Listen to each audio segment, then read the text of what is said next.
12वां उपदेश है। श्री कृष्ण कहते हैं कि जो भी मुझ में विश्वास रखता है उसकी जिंदगी में जब भी कोई मुश्किल वक्त आता है तो मैं किसी न किसी रूप में आकर उसकी रक्षा करता हूं। बस कोई मुझ पे विश्वास करके तो देखे।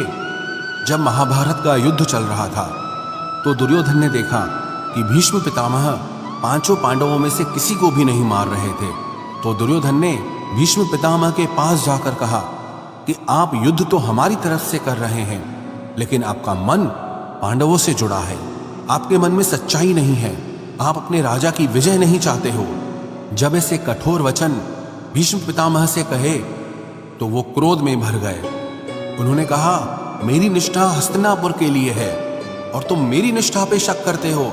मैंने अपना पूरा जीवन इस राज्य के लिए समर्पित कर दिया, और अगर तुम्हें मेरी निष्ठा पे संदेह है तो आज मैं प्रतिज्ञा करता हूं कि कल सूर्यास्त होने तक या तो अर्जुन नहीं रहेगा या फिर भीष्म नहीं रहेगा।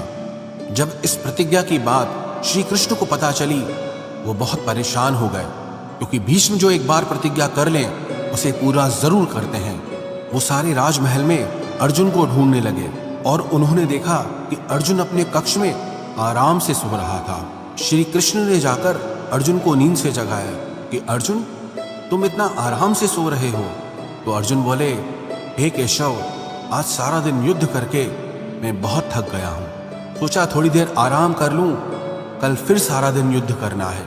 तो श्री कृष्ण बोले, क्या तुमको पता नहीं कि आज भीष्म पितामह ने प्रतिज्ञा की है कि कल या तो अर्जुन नहीं रहेगा या भीष्म नहीं रहेगा।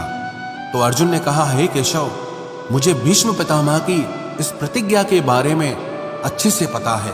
तो श्री कृष्ण बोले कि जब तुझे अच्छे से पता है कि भीष्म पितामह ने प्रतिज्ञा की है तुम्हारा वध करने की, और उसके बाद भी तुम इतना आराम से कैसे सो रहे हो? तो अर्जुन श्री कृष्ण से कहने लगा कि हे केशव, कि जिसके लिए स्वयं आप इतने परेशान होकर इधर उधर घूम रहे हैं, उसके बाद भी अगर कोई खुद अपनी चिंता करे तो वो इंसान मूर्ख ही होगा।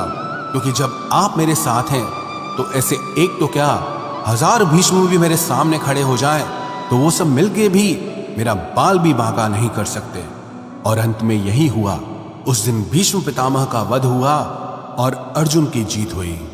श्रीमद् भगवद गीता की